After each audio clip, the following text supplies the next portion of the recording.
हम अपने पिता, अपने पूर्ण परमात्मा सत्य पुरुष को, पूर्ण ब्रह्म को, उसकी तरफ से हम उल्टे हट गए और उस जो तपस्या कर रहा था उसमें हमारी आस्था बन गई, इंटरनल कनेक्शन हो गया उनसे, अंदर से कसक बन गई, अपने मालिक न भूल गए।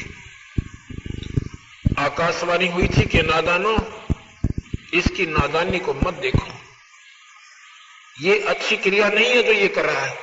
पर हमारे मन में जैसे बच्चा हो ना, वो जहां आसक्त हो गया, होए गाते सारा परिवार उसको मना करो, वो मानता नहीं।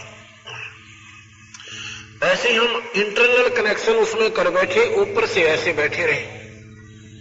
लेकिन पूर्ण ब्रह्म परमात्मा जानी जान थी, हमारी हृदय की भावना जानते थे।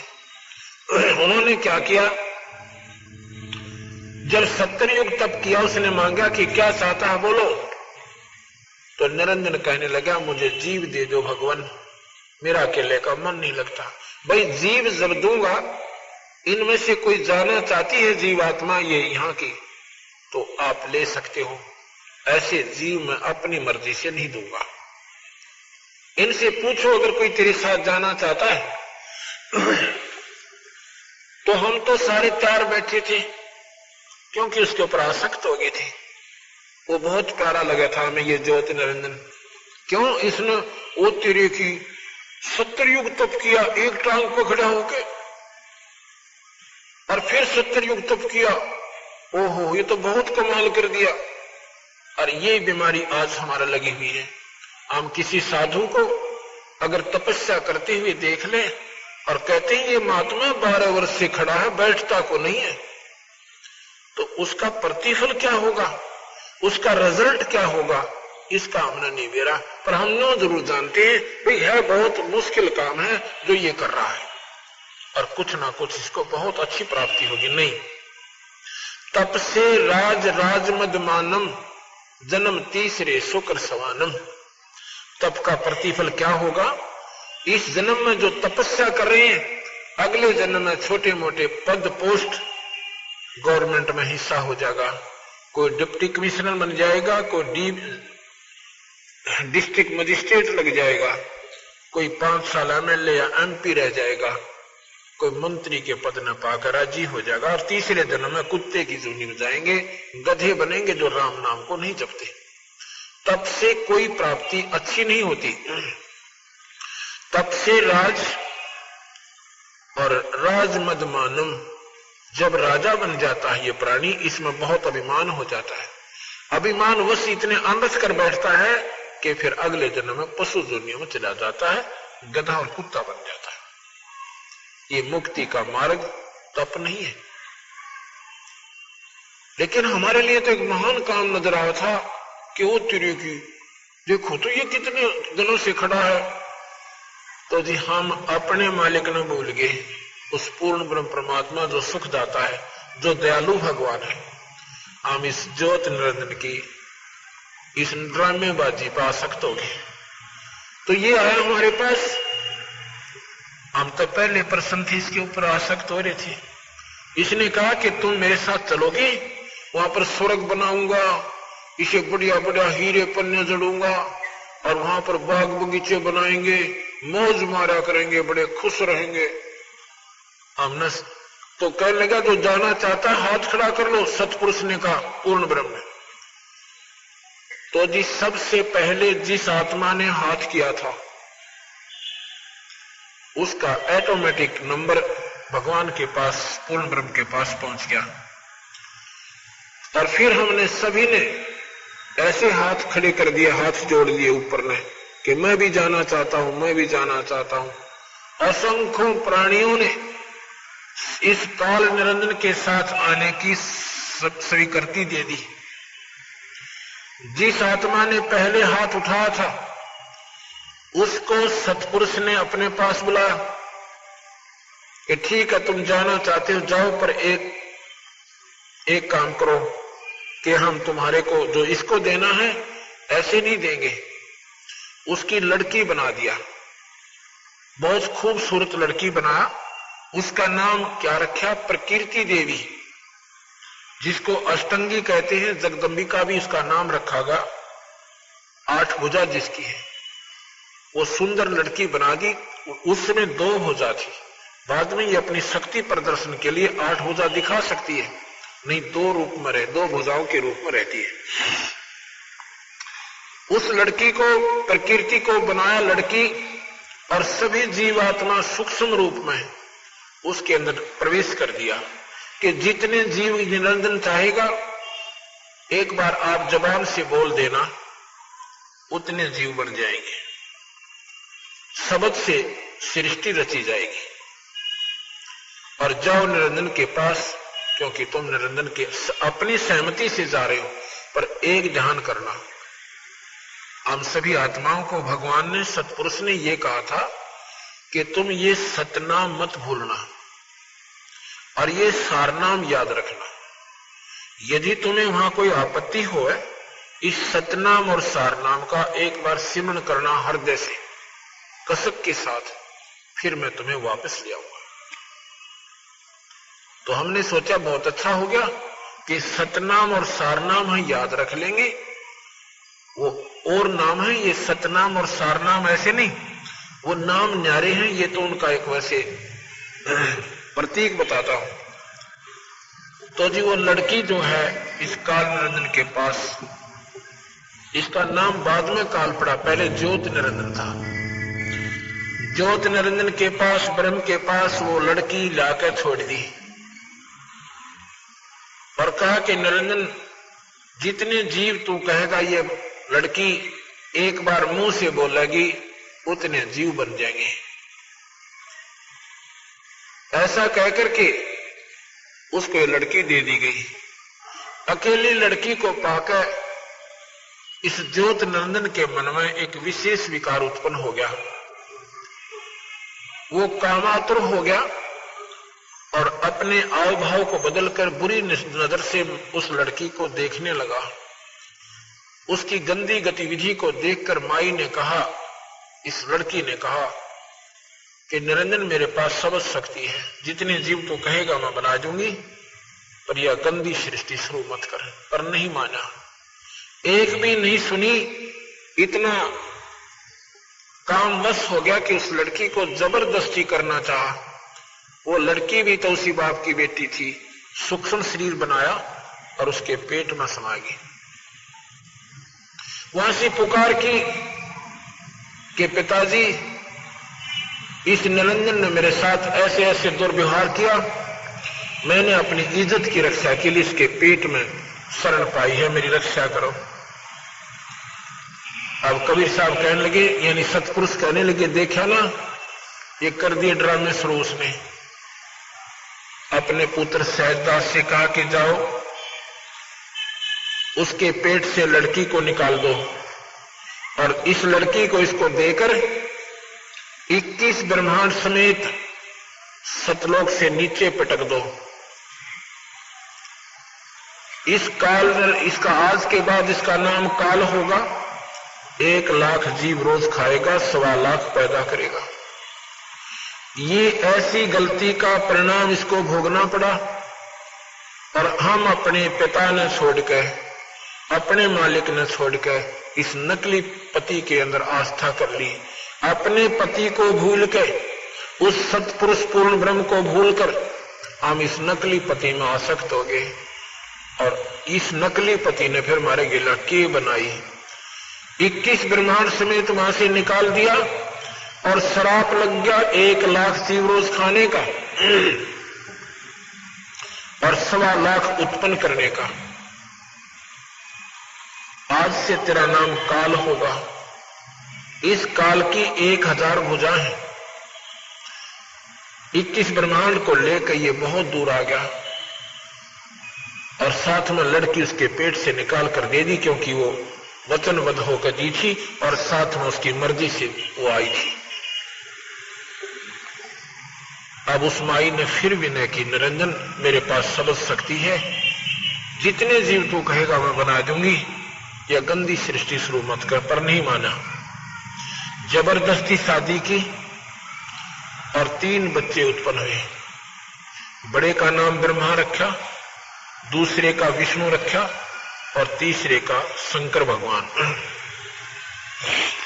इन तीनों को ड्यूटी दे दी। जब ये सियाने हो गए और स्वयं अंतर्ध्यान हो गया और माई से कहा, आज के बाद मैं किसी को दर्शन नहीं दूंगा, मैं ऐसे लोक में रहूंगा, ना ब्रह्मा आ सकेगा, ना विष्णु आ सकता, ना शिव आ सकता, ना कोई साधक वहां आ सकता, मैं उस ऐसे लोक में रहूंगा।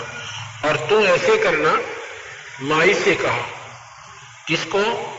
इस जगदम्बिका को, प्रकृति देवी को, कि जब ये बच्चे सियाने हो जाएं, इनको सागर मंथन पर भेज देना, जो जो वस्तु निकले इनको एक एक बांट देना। जब ये बच्चे सियाने हुए, इनको सागर मंथन पर भेजा। सागर मंथन में पहले चारों वेद निकले, वेद ब्रह्मा ने लिए और उसने इनको पढ़ा, पढ़कर पाया कि इसमें भगवान और है, हमारा पिता कोई और है। तो माई ने कहा, माई से पूछा करते थे कि मां हमारा पिता कौन है? माई कहती थी, बेटा मैं ही तुम्हारा पिता हूं, मैं ही तुम्हारी मां हूं। क्यों कहती थी ऐसे? क्योंकि उसने प्रण कर लिया था निरंजन ने, आज के बाद मैं किसी को दर्शन नहीं दूंगा। अगर मां कह देती कि तुम्हारा पिता ऐसे ऐसे वहां रहता है और बच्चे कहते हम तो पिता के पास जाएंगे, और बच्चे जिद ला लेते, तो मां कहां ले जाती? ना वहां माई जा सकती, ना ब्रह्मा विष्णु महेश जा सकते। इसलिए मां ने झूठ बोल दिया कि बेटा तुम्हारा कोई पिता कोई नहीं, तुम्हारा पिता नहीं है, मैं तुम्हारी मां हूं, मैं तुम्हारा पिता हूं। जब वेद पढ़े ब्रह्मा ने, उसमें पाया कि सृष्टि का एक और मालिक है, 21 ब्रह्मांड का कोई और मालिक है जिसका नाम ब्रह्म है। उसकी साधना पाने की क्या है कि योग समाधि है, ध्यान लगाएंगे और पिता के दर्शन कर लेंगे। तो ब्रह्मा बोला, मां आप झूठ बोलती हो। अब कैसे मां? बेटा कि वेदों में लिखा है कि हमारा मालिक हमारा पिता और है, उसका ज्योत में शरीर है, यानी प्रकाश में परमात्मा है, मैं उसको ढूंढूंगा। वेदों में विधि लिख रखी है, समाधि लगाऊंगा। माई कहने लगी, बेटा समाधि लिख रखी है पर पावक होना। शेरा वाली कहती है ब्रह्मा के पुत्र ये तुझे मिलेगा नहीं। अग्नि मां तू फिर झूठ बोलती है। ब्रह्मा ने 4 युग तक समाधि लगाई और निरंजन के दर्शन नहीं हुए, ब्रह्म के दर्शन नहीं हुए। आखिर में आकाशवाणी हुई निरंजन की कि सृष्टि क्यों नहीं रची जा रही। माई ने कहा कि तेरा जेठा बेटा वो तेरी खोज में गया हुआ है, मेरी नहीं मानता है, उसको कह दो कि मैं दर्शन नहीं दूंगा, वापस आ जाए। माई ने एक लड़की बनाई समझ शक्ति से, उसका नाम गायत्री रखा कि जा बेटी गायत्री अपने भाई को जगा ला। उसने जाकर ब्रह्मा को जगाया कि ब्रह्मा आप वापस चलो और मां बुला रही है, और उसके जो है तेरे बिना सृष्टि रची नहीं जा रही है। ब्रह्मा कहता, गायत्री मैं चल तो पड़ूं पर मां के आगे झूठा हो जाऊंगा। मैंने कहा था या तो दर्शन करके आऊंगा नहीं तो नहीं आऊंगा। तो भाई फिर एक काम करे, तो मेरी झूठी गवाही दे देना। गायत्री से ये ब्रह्मा कहता है कि मेरी झूठी गवाही दे देना कि मैंने पिता के दर्शन हुए, तो मैं चलूं, नहीं तो मैंने शर्म आवे, मां के सामने नहीं जाऊंगा। गायत्री बोली, एक काम करते हैं, मैं एक लड़की और तैयार कर देती हूं समझ शक्ति से। उसने अपनी समझ शक्ति से एक लड़की और तैयार की और कहा कि अब हम तीनों दोनों आपकी गवाह बन जाएंगे, अब चलो। यहां पर ऐसी प्रक्रिया लिखी है कि हम यहां बता भी नहीं सकते आपको, ऐसा उनका जो व्यवहार वहां पर था। तो क्या होता है, तीनों अपना सलाह मशवरा करके आ जाते हैं। माता पूछती है कि बेटा ब्रह्मा अखामा पिता के दर्शन हुए? अकोगे माता जी? भाई कोई प्रमाण बताओ कि ये दोनों गवाह हैं, इनसे पूछो। उनसे पूछा, क्यों भाई तुम्हें इसने दर्शन हुए पिता की? कहा जी हमारे सामने दर्शन देकर गए वो तो। अब माई ने सोचा, बड़ी भाई कमाल की बात होगी, मुझे तो कहता मैं किसी को दर्शन नहीं दूंगा, पृथ्वी इधर से उधर हो सकती है, और इधर से इनको दर्शन दे दिए। तो वो माई अक्षुब्ध होकर, निरंजन से नाराज होकर अपने पति थे और एक तरफ बैठ जाती है, कहती संभाल तेरे डमडमे ने, मुझे कहता है दर्शन नहीं दूंगा, इनको तूने दर्शन दे दिए। आकाशवाणी आती है उस निरंजन की, ब्रह्म की, कि ये तीनों झूठ बोल रहे हैं, मैंने कोई दर्शन नहीं दिए इनता ही। आकाशवाणी जब हुई तो माई आई करड़ी हो गए और गुस्से में आकर कहती कि नादानो तुम झूठ बोलता है ब्रह्मा, मेरे को आकाशवाणी हुई तुम्हारे पिता की कि मैंने दर्शन नहीं दिए, ये झूठ बोलते। फिर वो सहम गए, घबरा गए, अगे तो थारी पोल पाट गई, हंसने लग गए, कहने लगे मां मैंने तो नो सोची थी कि मां का आगे नो का नो जाऊंगा, मैंने शर्म लगेगी, और मैं तो झूठ बोल दी थी, तीनों ने हमने मिलकर झूठ बोल दी थी। तो ब्रह्मा को श्राप दे दिया माता ने, इस शेरा वाली ने, प्रकृति देवी ने, कि तेरी जग में पूजा नहीं होगी, और तेरे जो विद्वान होंगे ना, तेरे अनुयायी जो ज्ञानी पुरुष बन जाएंगे, वो तेरे जैसे ढोंगी और पाखंडी होंगे, दुनिया ने ठगा करेंगे, झूठ निरी बोला करेंगे, सच्चाई नहीं बताया करेंगे और गुमराह कर देंगे सभी को।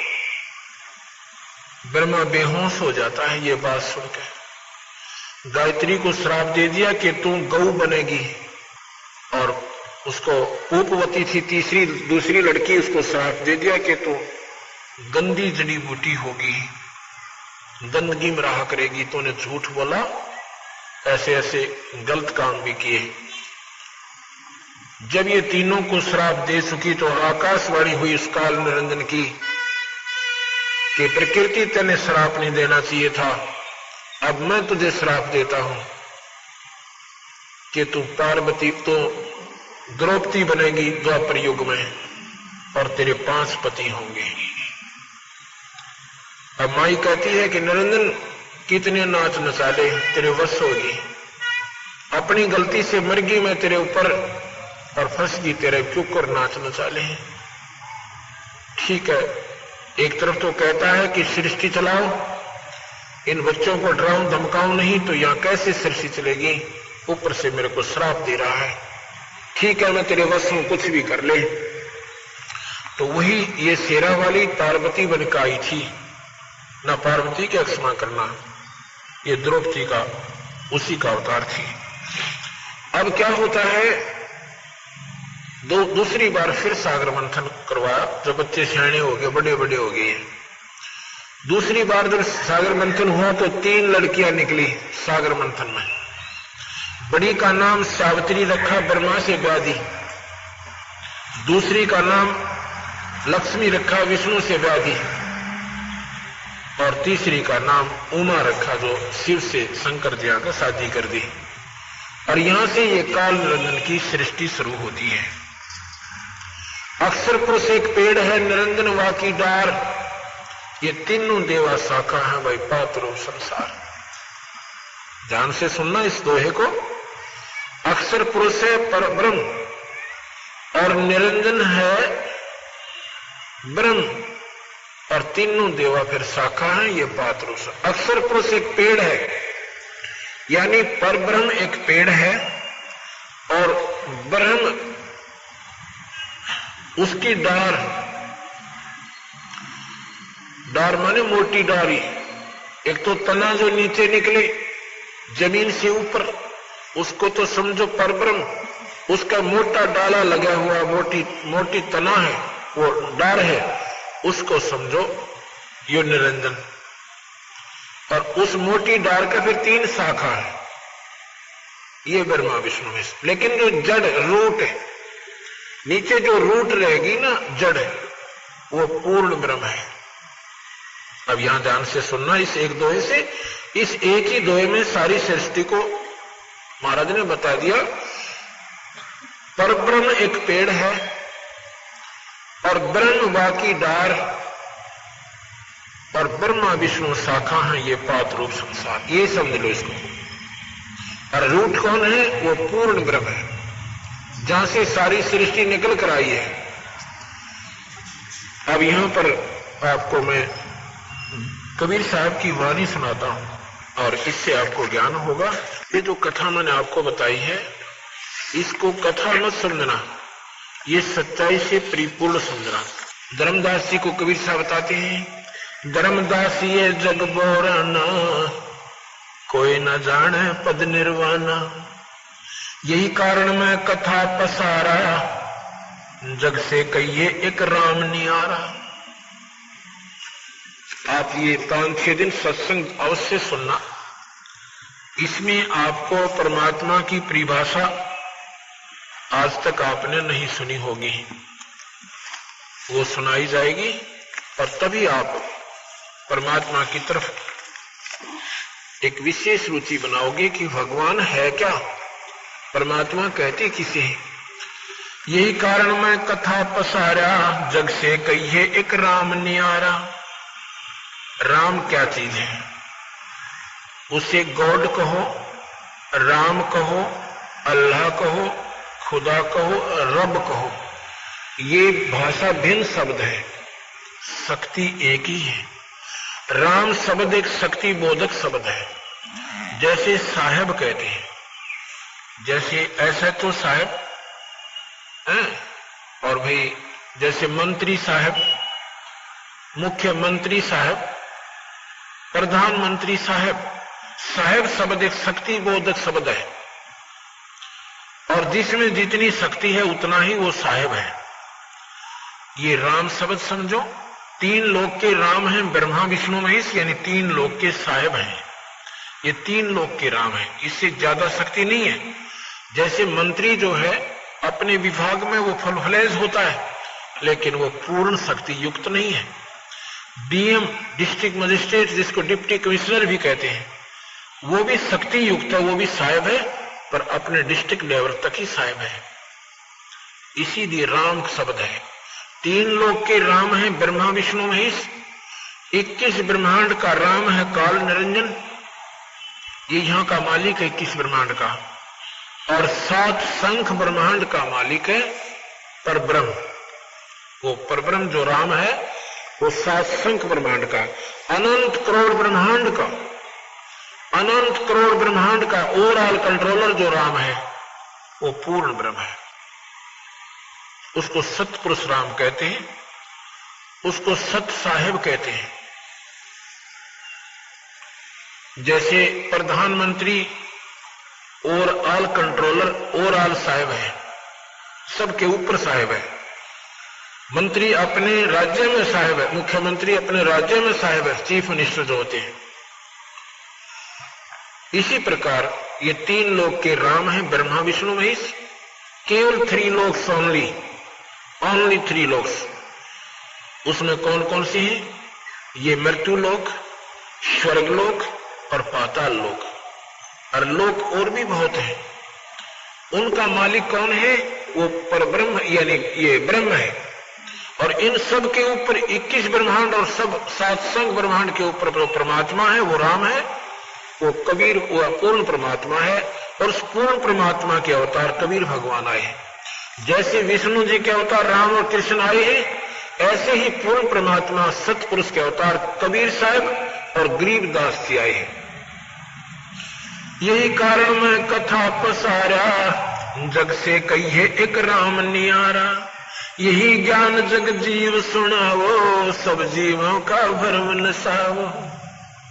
धर्मदास ये कथा सबको सुनाना, इसमें मत समझना कि कबीर साहब ने मन ग्रंथ बना रखी होगी। या देवी भागवत सुनाऊंगा आपने, एक 3 सेकंड ओनली, और साथ में आपको ये गीता जी सुनाऊंगा, या गीता जी भी बताओगी आपको कि यह सृष्टि ऐसी ही रची थी। ये ब्रह्मा, ये निरंजन कौन है?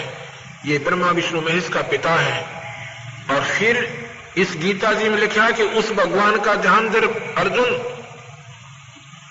कृष्ण जी कहते हैं उस भगवान का ध्यान धर भाई जिससे फिर तेरा जन्म मरण कोई न हो। वो भगवान कौन है? वो गीता जी में बताऊंगा। वो सतपुरुष पूर्ण परमात्मा की तरफ ये काल निरंजन इशारा करता है। गीता भगवान कृष्ण ने नहीं बोला था। ये बातें जो मैं कह रहा हूं एक बार आपके हृदय में स्ट्राइक करेंगी कि अच्छा सर परमात्मा है। यू पहली बार सुना। कृष्ण जी ने गीता ना बोली।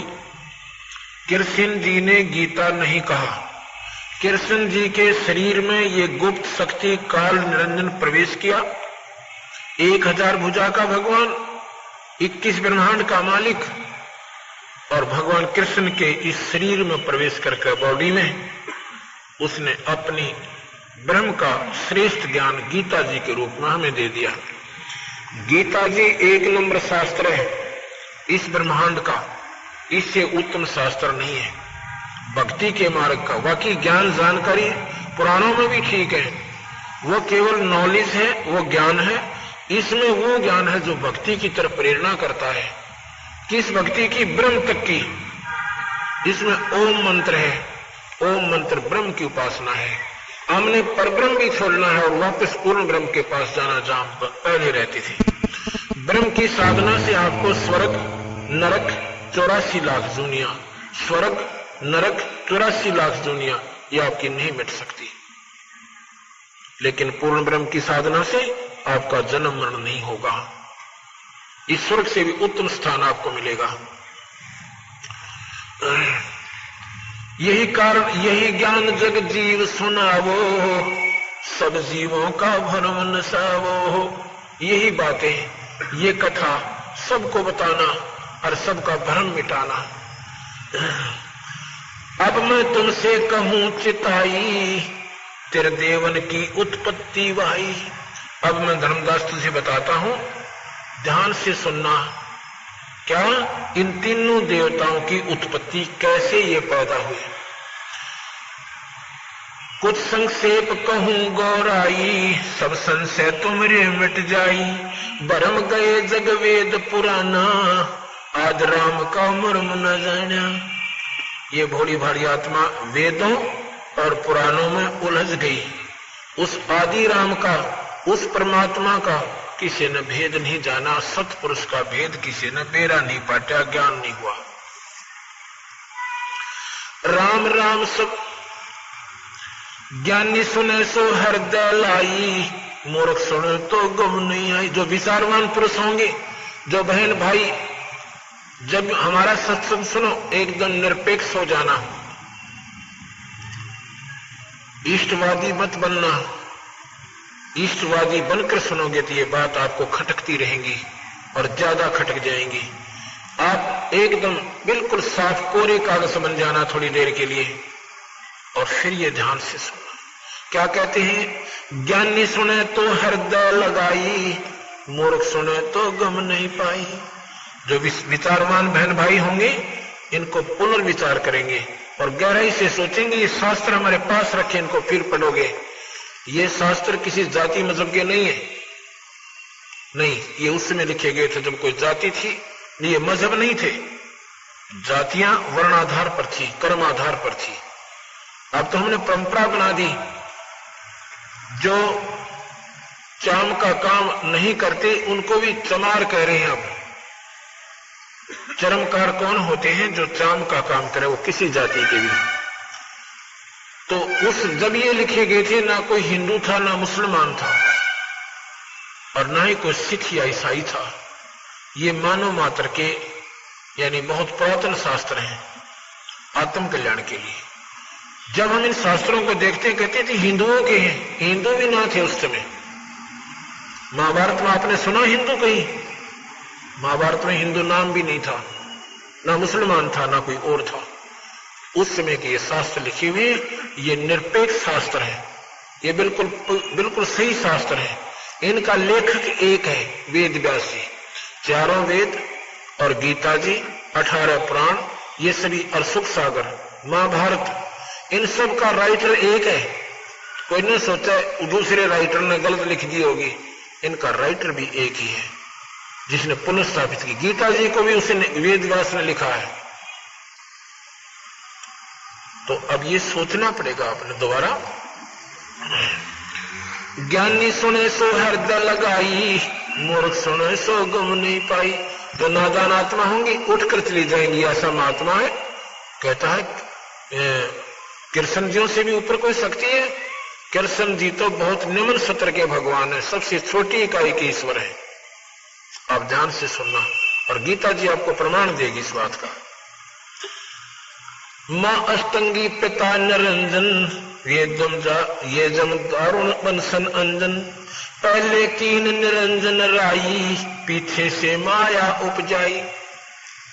उस पूर्ण परमात्मा ने पहले निरंजन की उत्पत्ति की, ब्रह्म की, और पाश्चात्य यह माया बनाई, यानी असेरा वाली ये प्रकृति बनाई। माया रूप देख अति शोभा, देव निरंजन तन मन लोभा। इस माई का सुंदर रूप देख के इस काल निरंजन के मन में नीचता आ गई, इसका तन मन उसकी तरफ आकर्षित हो गया। मां अष्टंगी पिता निरंजन, ये जब दारुण वंशन अंजन। पहले कीन निरंजन राई, पीछे से माया उपजाई। माया रूप देख अति शोभा, देव निरंजन तन मन लोभा। कामदेव धर्मराय सताए, देवी को तुरंत धर खाए। पेट से देवी करे पुकारी, हे साहेब मुझे ले वो उभारी। धर्मराय की ने भोग बिलासा, माया को रही तब आशा। 3 पुत्र अष्टंगी जाए, ब्रह्मा विष्णु शिव नाम धराए। 3 पुत्र अष्टंगी, अष्टांगी ये शेरा वाली ने पैदा किए। 3 पुत्र अष्टंगी जाए मंत्र से है, वो किलियम जाप है। पार्वती को भगवान शिव ने यही नाम दिए थे, जो 5 नाम मैं अभी आपको बताता हूँ, और इनसे नाम से मुक्ति होगी। बाकी अन्य भगवान गणेश की मूर्ति बनाकर कितनी पूजा कर लो, वो कति प्रसन्न नहीं होगा। भगवान गणेश जी की जो कमल है, वो कमल में वो खजाना गड़ा हुआ है, और ये किलियम उसकी चाबी है। वो किलियम, इस चाबी से वो चैनल ऑन हो जाएगा, और फिर भगवान गणेश के लोक में रिद्धि और सिद्धियों के भंडार भरे हुए हैं। फिर वो सुरती उनको देखेगी, वो चार्ज हो जाएगी आत्मा, और फिर भगवान गणेश के गुण उसमें आ जाएंगे, वो अपना लाभ उठाया करेगी। भगवान गणेश उन पर प्रसन्न होंगे, तब उनके काम सरेंगे। यहाँ भगवान गणेश की कितनी बढ़िया मूर्ति बना लो और कितनी उसकी पूजा कर लो, परमात्मा वो गणेश खुश नहीं होंगे, वो प्रसन्न होंगे जब उनसे आपका संपर्क हो जाएगा, आप उस खजाने की चाबी मिल जाएगी, तब आपको लाभ होगा। क्योंकि कोई भी भगवान है, किसी भी इष्ट की आप साधना करते हो नाम से होगी।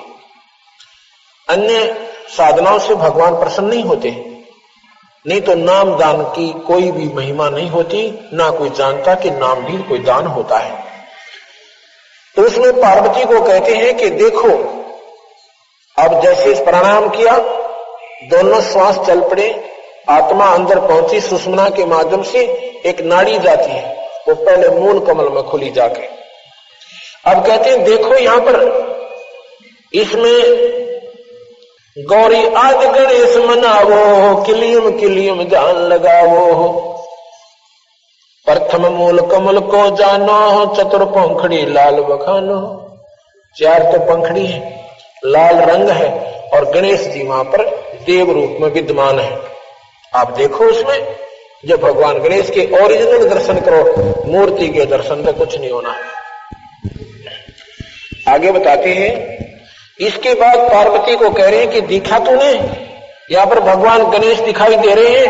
अखां जी, क्योंकि वो मंत्र जो किलियम जाप दिया, उसने उसको उस चैनल को ऑन कर दिया, और पार्वती कह रही हां जी, अंदर जा रही है अपने शरीर में और कह रही है हां जी। आगे कहते हैं, दूजे स्वाद चक्र को देखो, श्वेतवर रंग शरत विवेको।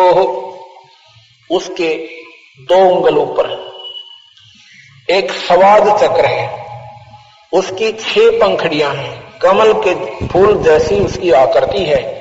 उसमें कौन है? सावित्री और ब्रह्मा का वास है, उसका ओम मंत्र है। दूजे स्वाद चक्र को देखो, श्वेत वर्ण रंग सुरत विवेको, उसका सफेद रंग है। सट पंखड़ी पीत परेवा, जहां बसत कम द्रप देवा, तावा हरा हर धुन होई, तावा नाम सुमरियो सोई। अब तुम सुनो मूल का, अब तुम सुनो स्वाद चक्र सुर तालम, जाम ओम मंत्र कमालम। उस स्वाद चक्र का ओम मंत्र है और इस ओम मंत्र से वह स्वाद चक्र खुल जाता है। भगवान पार्वती और ना भगवान ब्रह्मा और सावित्री के आपको दर्शन होंगे और उस स्थान को आप देख करके फिर आगे चलिए जहां पर ब्रह्मा और सावित्री बैठे हैं। जावा सट पंखड़ी राजे, ब्रह्मा सावित्री जहां साजे, ऊपर मनसा कमल मुरारी, जावा विष्णु नाथ त्रिपुरारी। जावा अष्ट पंखड़ी राजे, जावा लक्ष्मी शक्ति विराजे, तावा हरियम हरियम गाजे। उस स्वाद चक्र के ऊपर नाभि कमल आता है। नाभि कमल, ये सुंडी जो होती है इसके बिल्कुल पीछे नाभि और रीढ़ की हड्डी के अंदर, वहां पर कहते हैं, बता रहे हैं कि भगवान विष्णु जी का वो कमल है, उसकी 8 पंखड़ियां हैं और उसका के मंत्र है हरियम, उसकी चाबी है। ये मंत्र जाप करो, ये कमल ऑन हो जाएगा, यानी ये चैनल ऑन हो जाएगा और आपने दिखाई देगा वहां पर भगवान विष्णु और लक्ष्मी। और फिर देखना ये हर मनुष्य में यही है, हर स्त्री में यही है।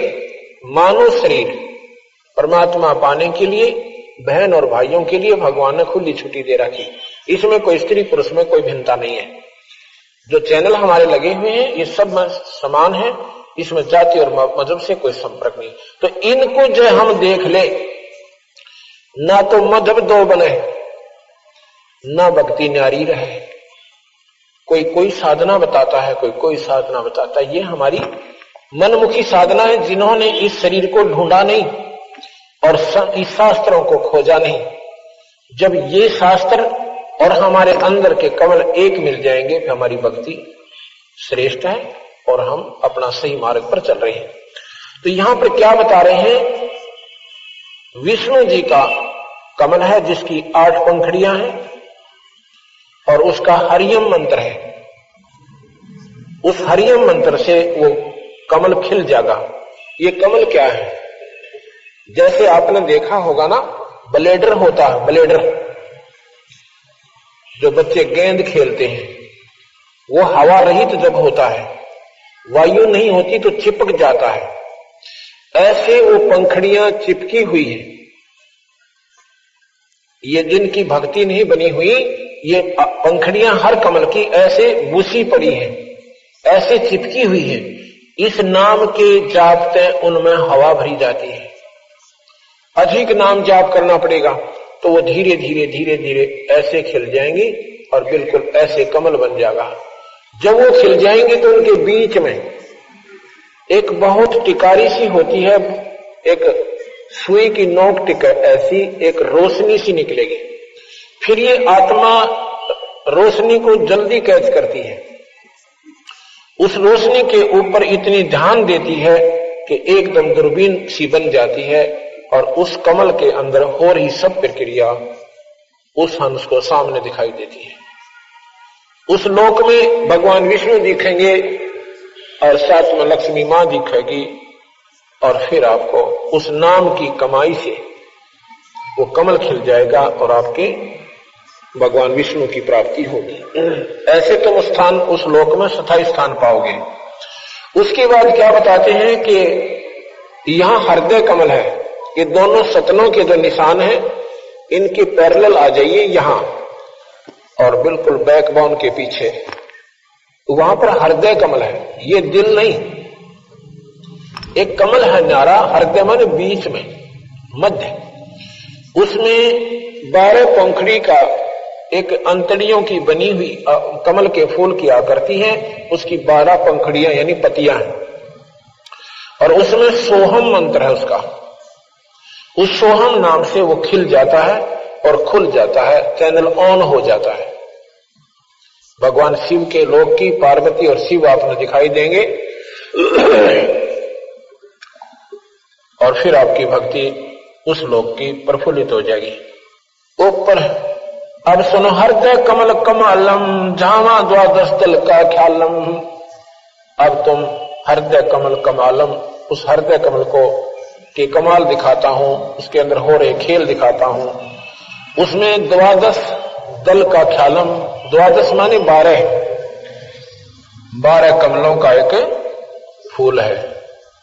जावा शिव शक्ति बिराजे सोहम नाद अनंत धुन गाजे। उसमें भगवान शिव और पार्वती, शक्ति माने माई, उसमें भगवान शिव और पार्वती यानी शक्ति रहते हैं। उनका सोहम जाप है, इस जाप से वो कमल खिल जाएगा और आपको भगवान शिव के लाभ प्राप्त होने शुरू हो जाएंगे। ऊपर सोटस कमल समूला झावा नाम श्री रंग तुला। अब देखो, ये कंठ कमल है, ये कंठ है हमारा, इसके पीछे, इसके सामने और जहां पर ये रीढ़ की हड्डी बैंड होती है थोड़ी सी ऐसे ऊपर आके, वहां पर एक ऐसा चौड़ा सा स्थान है, उसमें 16 पंखड़ी का कमल है। उसमें ये सेना वाली माया, आदि माया, अष्टंगी, आदि भवानी, ये इसका कमल है। इसका सीरियम जाप है, सीरियम, और सीरियम जाप से ये कमल, ये चैनल खुल जाता है और उस माई का जो भी वहां पर आपको दिखाई देगा वो स्वयं देखने से ही बनेगा। दो दल कमल परे खा ध्यानो, दो दल कमल परे खो ध्याना, ब्रह्मरंध्र की घाटी जाना, बंकापुर बंकी है नगरी, घाट बाट कुछ पंथ न डगरी। अब क्या बताते हैं, इसके ऊपर चलो आगे, चिरकुटी आएगी, उसमें दो पंखड़ियों का कमल है, एक पंखड़ी सफेद है, एक काली है। यहां से ऊपर एक और नाम चलता है, उसको सत्य नाम कहते हैं। वो फिर आपको त्रिकुटी से ऊपर आगे लेके जाएगा। उसके बाद क्या है, यहां पर एक 1000 पंखड़ी का कमल है। ये जो शिखा है ना, शिखा, चोटी जिसे कहते हैं, इसके नीचे 1000 पंखड़ियों का एक कमल बना हुआ है। उसमें निरंजन भगवान रहते हैं, ज्योति निरंजन, जिसको निरंकार ईश्वर कहते हैं, जिसको प्रकाश में परमात्मा कहते हैं, जिसे ब्रह्म कहते हैं। और उनका जो, उनको प्राप्ति क्या है, उसकी विधि न्यारी है। यहां तक तो ये कमल इन मंत्रों से खुल जाएंगे। उसके बाद एक श्वास का सिमरण होता है, उस श्वास के सिमरण से हम उस निरंजन के लोक में पहुंचेंगे। ये यहां के पंतांजलि योग दर्शन, वशिष्ठ योग, इसमें केवल सहस्रार कमल तक के मार्ग तक का ही मार्गदर्शन है। अब हमारा यहां से मार्ग और ऊपर को शुरू होता है, क्योंकि ये ब्रह्म तक की प्राप्ति का साधन है। हमने ब्रह्म को छोड़ पार ब्रह्म, और पार ब्रह्म को छोड़ हमने पूर्ण ब्रह्म को प्राप्त करना है। आपने 3 नाम सुने होंगे, ब्रह्म सुना होगा, आपने परब्रह्म भी सुना होगा, आपने पूर्ण ब्रह्म भी सुना होगा। अब यहां से हमारा जो कबीर भगवान का, कबीर साहब का जो मत है, अब यहां से आगे शुरू होता है। पार्वती ने सहस्रार कमल तक की उपलब्धि की, इन 5 नामों का जाप किया, उनको चौथी मुक्ति प्राप्त हुई। जब तक भगवान शिव रहेंगे, पार्वती उनके साथ रहेगी, अब मरेगी नहीं। लेकिन एक समय आएगा कि भगवान शिव भी मरेंगे और पार्वती भी मरेगी। वो कब आएगा, जब कल्प का अंत होगा। गीता जी में लिखा है कि अर्जुन जब ये कल्प अंत होगा, ना ब्रह्मा रहे, ना विष्णु रहे, ना शिव रहे, और ना इनके ये लोक रहे, ना स्वर्ग रहे, केवल उस टाइम एक ब्रह्मलोक रहेगा। ब्रह्मलोक क्या है, ये आपको थोड़ी कथा सुनाता हूं, क्योंकि हमारी जो कबीर साहब की जो प्रक्रिया, कबीर साहब के बारे में जानकारी हम क्या बताना आपको चाहते हैं, वो इस कथा के बाद शुरू होगी। जब तक हमारे आपने ये कथा याद नहीं होगी जो मैं अब सुनाने जा रहा हूं, तब तक आप ABCD कबीर साहब के बारे में नहीं जान सकते। इस कथा को मैं रोजाना सुनाऊंगा 5-6 दिन, क्योंकि ये इस कथा के बिना हमारे सारे शास्त्र अधूरे हैं, इनकम्प्लीट हैं। आपने विष्णु पुराण पढ़ा हो, उसमें लिखा है कि विष्णु सर्वशक्तिमान है और विष्णु जी से ही ब्रह्मा और शिव की उत्पत्ति हुई है। अगर नहीं पढ़ा हो तो ये मेरे पास रखा है, इसको पढ़ सकते हो। अच्छा, फिर शिव पुराण में क्या लिखा है कि भगवान शिव से, ये शिव महापुराण है, भगवान शिव से ब्रह्मा और विष्णु की उत्पत्ति हुई। आप देखना मैं क्या कहना चाहूं। आपने सत्संग बहुत सुने होंगे, क्योंकि जो पुण्यात्मा है वो परमात्मा की तलाश में है, और ढूंढते भी रहना चाहिए, घूमते भी रहना चाहिए, ज्ञान सब संतों के सुनने चाहिए। लेकिन जब आपका समय आएगा, अपने आप आपको ज्ञान हो जाएगा कि हम कहां खड़े थे।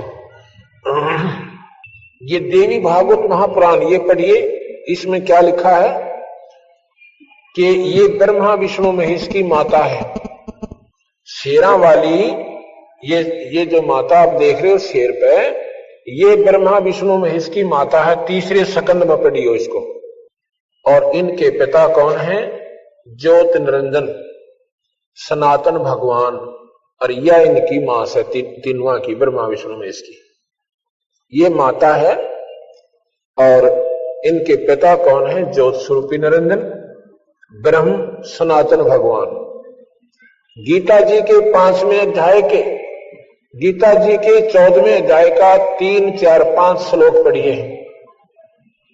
उसमें यही निरंजन भगवान कहता है, ब्रह्म कहता है, भगवान कृष्ण के शरीर में प्रवेश करके 1000 भुजा का भगवान है वो काल निरंजन, उसको काल निरंजन भी कहते हैं।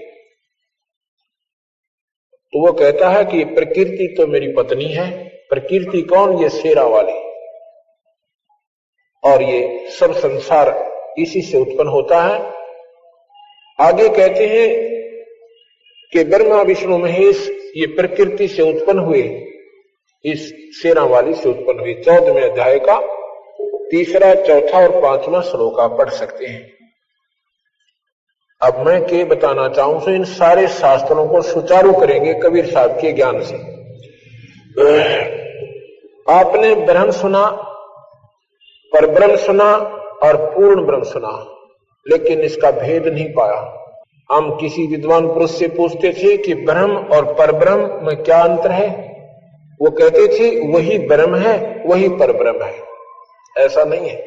दादा और परदादा, एक तो फादर, एक ग्रैंड फादर, और एक ग्रैंड फादर का भी फादर, उसको परदादा कहते हैं। एक तो दादा ग्रैंड फादर, और ग्रैंड फादर का भी पिताजी, उसको परदादा कहते हैं। परदादा यानी दादा से भी बड़ा।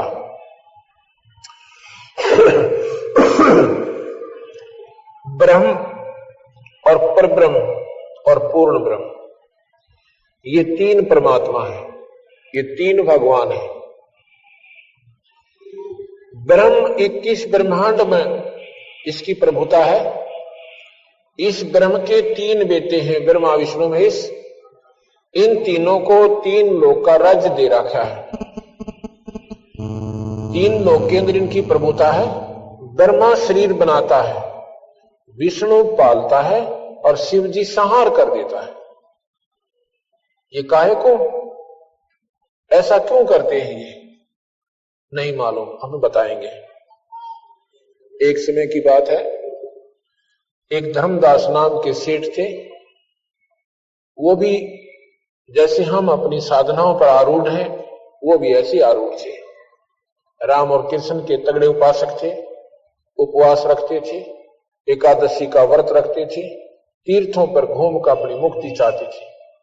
सौभाग्यवश एक दिन कबीर भगवान उन्हें मिल जाते हैं। सतगुरु कबीर भगवान आकर उस नादान आत्मा को कहते हैं कि जो तू साधना कर रहा है तो असंख्यों बार कर चुका भाई, कभी स्वर्ग चलाएगा, कभी नरक चलाएगा, कभी 84 में धक्के खाए, कि तुम्हारा जन्म मरण नहीं मिट पाया।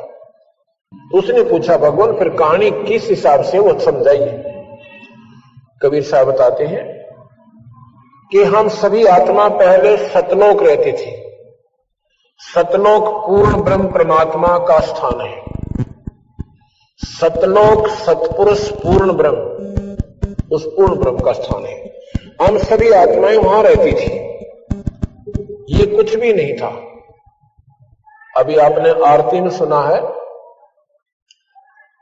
कि अदली आरती अदल पठाऊं, युगन युगन का लेखा ल्याऊं। भगवान कबीर साहब गरीबदास जी से कबीर साहब से पूछा कि भगवान फिर हमें पूर्ण विवरण दीजिए। तो उसमें क्या बताते हैं कि अदली आरती अदल पठाऊं और युगन युगन का लेखा ल्याऊं। जा दिन ना थे पिंड नहीं प्राणा, नहीं पानी पौन जमी असमाना। कच्छ मच कूरम ना काया, और चंद सूरज ने दीप बनाया। शेष महेश गणेश ना ब्रह्मा, नारद सारद ना विश्वकर्मा। सिद्ध 84 ना 3300, 9 अवतार नहीं 2400। ये 5 तत्व ना ही गुण तीना, नाद बिंद ना ही घट सीना। चित्रगुप्त ना करतरम बाजी, धर्म राय ना पंडित काजी। जब कुछ भी नहीं था यहां पर, ना ये ब्रह्मा था, ना विष्णु था, ना शिव था, ना ही ये लोग थे, ना ये 5 तत्व से जिससे सारी सृष्टि बनाई गई। तो उसमें क्या था, जादिन ढूंढूंकार अनंत युग बीते, ढूंढूंकार अनंत युग बीते, अनंत युग ढूंढूंकार में चले गए। जादिन कागज कहो किन जीते। तो भगवान से पूछा कबीर साहब से, तो आप कहां थे उस समय? जादिन थे हम तगत खवासा, जब यहां पर कुछ भी नहीं था और ढूंढूंकार था, अंधेरा था। तो आप कहां थे? जादिन थे हम तगत खवासा, तन के पाती सेवक दासा। संख युगन पर लो परवाना, हम सतपुरुष के संग रहाना। दास गरीब कबीर का चेहरा, और सतलोक हमारा अमरापुर डेरा। हम सतलोक में रहते थे। हम सभी आत्मा जितनी भी यहां पर 21 ब्रह्मांड में कष्ट पा रही हैं, कोई गधा बना हुआ है, कोई कुत्ते और कुतिया बनी हुई है, कोई गंदी नाली के कीड़े बने हुए हैं, यहां मनुष्य शरीर मारे हुए हैं। ये उन्हीं 84 लाख दुनियाओं के प्राणियों में से हम बाहर आए हैं, और हमें एक शुभ अवसर मिला है कि हम अपना उस आत्म कल्याण कर सकते हैं। जब हम वहां थे, सतलोक में थे ये सभी के सभी। यहां पर ये लोक नहीं था, और ना ही ये अन्य कंस्ट्रक्शन थी, ये चांद और सितारे भी नहीं थे, ये ग्रह भी नहीं थे। तो यहां कैसे आगे हम? ये बात सुनने की है, ध्यान से सुनना। प्रथम बार जो प्राणी सुनेगा उसको महसूस होगा कि ये बनावटी सी बात से है, ये तो बात दस्ती को नहीं। और अगर आप ध्यान से सुनोगे, ये लगातार सुनते रहना हमारे सत्संग को, अंत में आप ये कहोगे ये 100 की 100 सत्य है, क्योंकि इन शास्त्रों से भी आपको मिला कर देंगे। हमने एक पुस्तक छापी बनाई है, पहले हमने छापी थी यथार्थ भक्ति संदेश प्रथम भाग, अब छापा है यथार्थ भक्ति संदेश दूसरा भाग। अब दूसरे भाग को भी आप पढ़ कर देखिएगा। हम पहले सभी सतलोक में रहते थे, वहां पर अपना जन्म मरण नहीं था। अब देखो यहां पर हम चाहे कितने दुखी हो जाएं और कितना हमें कष्ट आ जाए, हम फिर भी मृत्यु नहीं चाहते। कोई नहीं चाहता मरना। हाथ कट जावे और टांग भी साथ कट जावे, अंधा भी हो जावे, फिर भी जीवन की आकांक्षा बनी रहती है। ऐसा क्यों है? और ये ज्ञान होते हुए कि हम रहेंगे नहीं यहां पर, सभी ने जाना है। उसके अलावा उसके उपरांत भी हम मरना नहीं चाह रहे। ये क्या कारण है? इसका कारण है कि हम सतलोक से आए थे। सतलोक में हम मरते नहीं थे, वहां पर मृत्यु नहीं है प्राणी की। यहां पर मृत्यु निश्चित है, इसलिए इसको मृत मंडल कहते हैं, इसको मृत्यु लोक कहते हैं, इस पृथ्वी लोक को। अब मुझे हमें वो बातें याद से कि हम मरते नहीं थे, अब मर क्यों रहे हैं, हमें ये अनहोनी सी लगती है। इसलिए हम मरना नहीं चाहते और अपनी अंतिम सांस तक चाहे पैसे से और चाहे जदाद बेचकर अपने प्राणों की रक्षा करना चाहते हैं, अगर हो जाता है। ऐसा क्यों करते हैं कि हम वो हमारे कसक बकाया है कि हम मरते नहीं थे और कहां मर रहे, कहां फंस गए, अब मर क्यों रहे। हम सतलोक में रहते थे। वहां पर सतलोक क्या है? एक ऐसा तेजों में शरीर हमें मिलता है, वहां पर अपना परिवार बनेगा। हम परिवार में रहते थे वहां पर। यहां पर भी परिवार बन गया। पहले हम अकेले थे, फिर शादी हुई, 2 बन गए, फिर बच्चे हुए, हम अनेक हो गए। अब इन बच्चों में और पोते और पोतियों में, देवते देवतियों में हमारा कितना प्यार और कितना उनमें लगाव बन गया। और ना मेरा 1 मिनट के बाद यहाँ के बिजली पड़ जा। आपने सुना होगा इसमें गुजरात के अंदर हम विचार नहीं करते हैं, हम इतनी गहराई तक जा नहीं पाते जितना हमने जाना चाहिए था। अब जाओगे जब ये कथा सुन लोगे, 1 सेकंड पहले वो भाई बहन अपने की तरह अपने बच्चों में आनंद मंगल से रहते थे, आनंद मंगल से रह रही थी। ना जाने कहां कहां की उम्मीदें लगा रखी थी, और एक पल के बाद ना वो कोठी रही, ना वो कार रही, ना वो बच्चे रहे, ना वो बहन भाई रहे, और ना ये शरीर रहा। ये क्या सिस्टम है? ये क्या कहानी है? इसको क्यों नहीं कभी हमने सोचा? क्योंकि हमने ज्ञान नहीं था। हमने ये सोच लिया कि प्रकृति के नियम है। कभी तूफान में मर गए, कभी समुद्री तूफान साइक्लोन आ गया उसमें मर गए। ये तो मरना जीना बना हुआ। क्यों बना हुआ है ये ऐसा? ये क्या काहे का जीवन हमारा, जब 1 सेकंड का भरोसा नहीं हमारे साथ क्या बन जाए और क्या कहानी में बीत जाए। इसके लिए कबीर भगवान का ज्ञान हमें सुनना पड़ेगा। क्या होता है कि हम पहले सभी सतलोक रहते थे, सभी जीवात्मा सतलोक में रहती थी, आनंद से रहते थे, हमारे बच्चे थे। या तो टेम्परेरी परिवार से हमारा ये नकली परिवार है, हम सदा इसमें नहीं रह सकते। वहां हमारा स्थायी परिवार है। जैसे यहां संस्कारवश परिवार बन गया, ऐसे संस्कारवश अपना सतलोक में परिवार बन जाएगा। जो कबीर साहब की भक्ति हम जो मंत्र देते हैं उसके आधार पर करते हुए वहां पहुंच जाओगे अपने आप ऑटोमेटिक। और वहां जाकर आपका फिर मरण कभी नहीं होगा। और वहां पर तेज पुंज के सब भोजन होते हैं, अमृत आहार है वहां पे। जैसे यहां पर 5 तत्व से फल बने, इससे आम भी 5 तत्व से बने और केले भी 5 तत्व से बने। इनका न्यारी न्यारी वैरायटी बन गई, स्वाद न्यारे न्यारे बन गए। ऐसे ही वहां पर तेज पुंज के बहुत सुंदर आहार है। वहां जो आनंद है, यहां तो पासंग भी कोना, यहां तो कुछ भी नहीं है। तो यहां कैसे आए? सतलोक में सतपुरुष परमात्मा है, उसे पूर्ण ब्रह्म कहते हैं। सतपुरुष ने सतलोक की सृष्टि बनाई, वहां की न्यारे न्यारे लोक और द्वीप बना दिए। वहां पर बहुत सुंदर न्यारे न्यारे द्वीप बने। ये नकल है सारी। 21 ब्रह्मांड जो है सतलोक में बनी हुई वस्तुओं की नकल है, पर ये 5 तत्वों से बनाई गई। एक तो सोने से बने और एक बने मिट्टी से। इतना अंतर समझ लीजिए। ये 5 तत्व मिट्टी है और सतलोक सोना है। सभी हम सतलोक में रहते थे। वहां पर इस पार ब्रह्म को, पार अचिंत नाम के एक पुत्र को, जो सतपुरुष का पुत्र है, उसको कहा गया कि आप यहां के ये कंस्ट्रक्शन करो सतलोक की।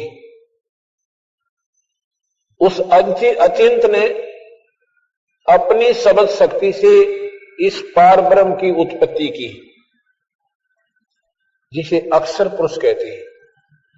उसने अपना सहयोगी बना दिया कि अब तू इसकी कंस्ट्रक्शन कर, यहां की सतलोक की। पारब्रह्म जो है वहां पर अमृत सरोवर है। अमृत सरोवर में जाकर और आनंद से लेट जाता है, निंद्रा आ जाती है, और काफी वर्षों तक सृष्टि वहां लोक नहीं रचे जा रहे हैं सतलोक के। तो पता चला, सतपुरुष ने कहा कि वो चिंत खड़ा हो, आवाज नहीं सुनी। उसमें एक अमृत तत्व से एक अंडा बनाया, उस अंडे को उस अमृत सरोवर में डाल दिया, बहुत बड़ा अंडा, एग।